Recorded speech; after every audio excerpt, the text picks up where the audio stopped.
Halo rekan-rekan semuanya, kembali lagi bersama saya Arini Rohmatulia di mata kuliah Teknologi Pendidikan.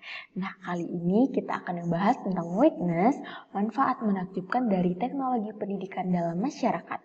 Nah, di sini kita ada pernyataan tentang pemanfaatan teknologi dalam pendidikan penting untuk menunjang keberhasilan pembelajaran. Namun, dengan banyaknya kelebihan teknologi pendidikan, keterbatasan juga harus kita perhatikan nih. Karena keterbatasan yang paling sering kita temui adalah komputer tidak mampu menyelesaikan semua masalah kita. Tentu saja komputer tidak mampu menyelesaikan semua masalah kita, karena komputer adalah buatan manusia yang tidak bisa menyakup apapun semua itu. Dan kita adalah buatan ciptaan Tuhan kita. Jadi teknologi pendidikan komputer itu tidak bisa menyamaratakan dengan hasil pembuatan Tuhan. Nah, otak manusia mampu berpikir dalam berbagai cara dan hal-hal tertentu yang tidak dapat dilakukan oleh komputer, seperti menghasilkan ide-ide baru dan orisinal. Terkadang informasi di internet menyesatkan atau tidak akurat.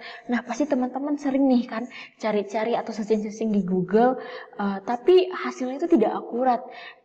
Contohnya kita menggunakan Google Translate nih yang sering kita gunakan.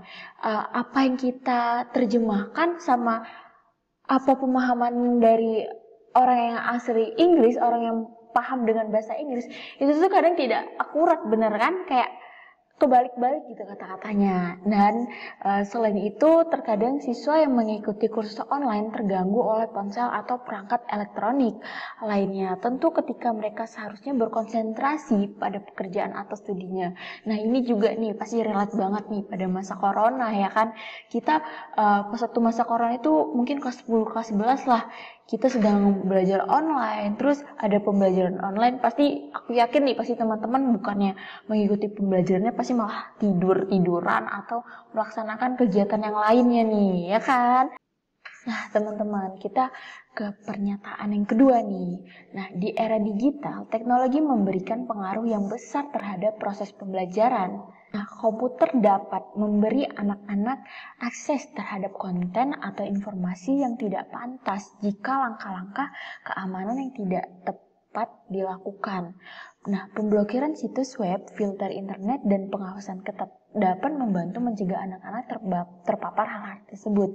Nah, jadi rawan sekali nih untuk teknologi pendidikan untuk anak-anak yang masih di bawah umur atau masih tidak mampu mengendalikan mana yang menjadi prioritasnya, mana yang tidak.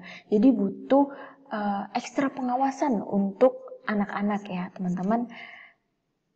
Terus untuk pernyataan yang terakhir di sini kita ada teknologi dalam proses pendidikan sangatlah penting saat ini. Tentu saja teknologi dalam proses pendidikan itu sangat penting di era digital modern saat ini. Nah, sistem pendidikan saat ini memaksa anak-anak untuk belajar bukan untuk kepentingannya sendiri tanpa adanya aktivitas di dalam atau di luar ruangan. Bermain game akan mempengaruhi kesehatan mental mereka dengan cara yang baik. Nah, apa sih maksudnya dengan bermain game dapat mempengaruhi kesehatan mental mereka dengan cara yang baik, Nah, di sini kita dapat mengartikan bahwa kita ini kan sedang bermain game. Bermain game itu suatu hal yang mengasihkan, bukan? Nah, di situ kesehatan mental itu kita tuh perlahan-lahan itu mulai memburuk atau dengan cara yang membaik, pelan-pelan. Itu dengan cara yang bertahap untuk merusakkan keadaan kita, teman-teman.